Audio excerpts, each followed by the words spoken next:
Hello everyone, welcome back to my channel, Rike and Mop. Today I'm going to be reading Diary of a Wimpy Kid. This is something new I haven't really done before, so let's just jump right into it. To Mom, Dad, Ray, Scott, and Patrick. September, Tuesday. First of all, let me get something straight. This is a journal, not a diary. I know what it says on the cover. But when Mom went out to buy this thing, I specifically told her not to get one that said diary on it. Great. All I need is for some jerk to catch me carrying this book around and get the wrong idea. The other thing I want to clear up right away is that this was Mom's idea, not mine. If she thinks I'm going to write down my feelings in here or whatever, she's crazy. So just don't expect to be all, Dear Diary this and Dear Diary that. The only reason I agreed to do this at all is because I figure later on when I'm rich and famous, I'll have better things to do than to answer people's stupid questions all day long. So this book is going to come in handy. Like I said, I'll be famous one day, but for now I'm stuck in middle school with a bunch of morons. Let me just say for the record that I think middle school is the dumbest idea ever invented. You got kids like me who haven't hit their growth spurt yet, mixed in with these gorillas who need to shave twice a day. And then they wonder why bullying is such a big problem in middle school. If it was up to me, grade levels would be based on height, not age. Then again, I guess that would mean kids like Chirag Gupta would still be in the first grade.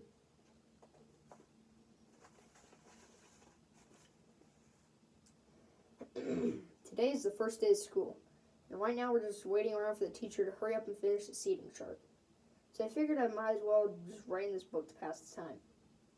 By the way, let me give you some good advice. On the first day of school, you gotta be real careful where you sit. You walk into the classroom and just plunk your stuff down at any old desk, and the next thing you know, the teacher's saying, I hope you all like where you're sitting, because these are your permanent seats. So in this class, I got stuck with Chris Hosey in front of me and Lionel James in the back of me. Jason Brill came in late and almost sat to my right, but luckily I saw that from happening at the last second. He said, Is this seat taken? I said, yes. Next period, I should just sit in the middle of a bunch of hot girls as soon as I step in the room. But I guess if I do that, it just proves I didn't learn anything from last year. One of the girls said, Greg, will you please pass this note to Shelley? I said, why certainly. Want to know what the note said? It said, Greg is a dork. Man, I don't know what is up with the girls these days. It used to be a whole lot simpler back in elementary school. The deal was, if you were the fastest runner of your class, you got all the girls. And in 5th grade, the fastest runner was Ronnie McCoy. Nowadays, it's a whole lot more complicated. Now it's all about the kind of clothes you wear, or how rich you are, or if you have a cute butt or whatever. And kids like Ronnie McCoy are scratching their heads wondering what the heck happened. And the most popular boy in my grade is Bryce Anderson. The thing that really stinks is that I've always been into girls, but kids like Bryce have only come around in the past couple of years. I remember how Bryce used to act back in elementary school. He would go, girls are stinky poos, and I would go, I don't think girls are stinky poos. Of course, now I don't get any credit for sticking with the girls all this time. Like I said, Bryce is the most popular kid in our grade, so that leaves all the rest of us guys scrambling for the other spots. The best I can figure is that I'm somewhere around 52nd or 53rd most popular this year. But the good news is that I'm about to move up one spot, because Charlie Davies is above me and he's getting his braces next week. I tried to explain all this popularity stuff to my friend Rowley, who was probably hovering right around the 150 mark, by the way, but I think it just goes in one ear and out the other with him.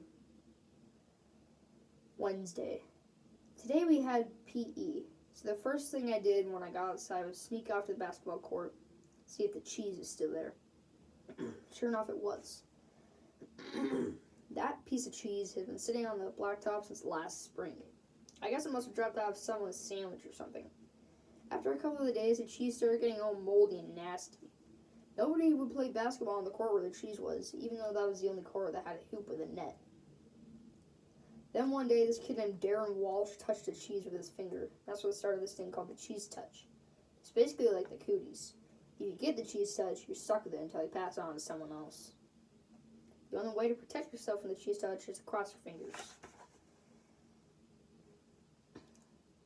But it's not that easy remembering to keep your fingers crossed every moment of the day. I ended up just taping mine together so they stay crossed all the time. I got a D in handwriting, but it was totally worth it. This one kid named Abe Hall got a cheese touch in April, and nobody would even come near him for the rest of the year. This summer, Abe moved away to California and took the cheese touch with him. I just hope someone doesn't start the cheese touch up again, because I don't need that kind of stress in my life anymore. Thursday. I'm having a seriously hard time getting used to the fact that summer is over and I have to get out of bed every morning to go to school. My summer did not exactly get off to a great start thanks to my older brother, Roderick. A couple of days into summer vacation, Roderick woke me up in the middle of the night. He told me I slept through the whole summer, but that luckily I woke up just in time for the first day of school. Shoot, I said. You might think I was pretty dumb for falling for that one. But Roderick was dressed up in his school clothes, and he set my alarm clock ahead to make it look like it was morning. Plus, he closed my curtains so I couldn't see that it was still dark out. After Roderick woke me up, I just got dressed and went downstairs to make myself some breakfast I could do every morning on a school day.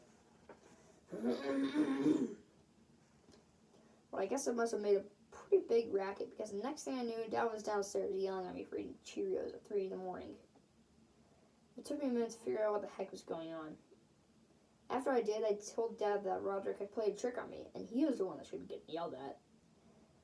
Dad walked down to the basement to shoo Roderick out, and I tagged along. I couldn't wait to see Roderick coming to him. But Roderick covered up his tracks pretty good. To this day, I'm sure Dad thinks I've got a screw loose or something. Friday. Today at school, we got assigned to reading groups. They don't come right out and tell you if you're in the gifted group or the easy group. But you can figure it out right away by looking at the covers of the books they hand out.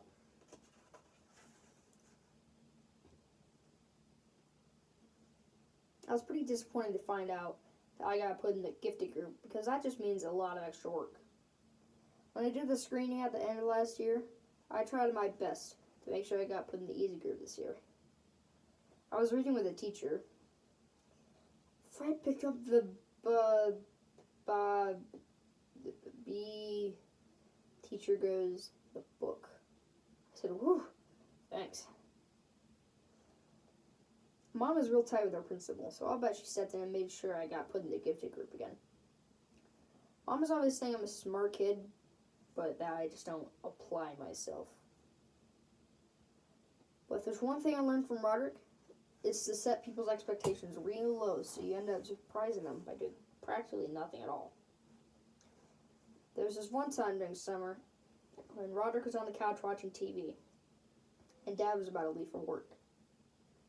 He said, Roderick, I want your dirty underwear off the kitchen table when I get home from work. Roderick goes, Later, Roderick hasn't moved hardly anything, but he has moved his underwear. And Dad is very surprised. Actually, I'm kind of glad my plan to get put in the easy group didn't work. I saw a couple of the easy group kids holding their books upside down, and I don't think they were joking. Saturday. Well, the first week of school is finally over, so today I slept in. Most kids wake up early on Saturday to watch cartoons or whatever, but not me. The only reason I get out of bed at all on weekends is because eventually I can't stand the taste of my own breath anymore. Unfortunately, Dad wakes up at 6 o'clock in the morning no matter what day of the week it is. And he is not real considerate of the fact that I'm trying to enjoy my Saturday like a normal person.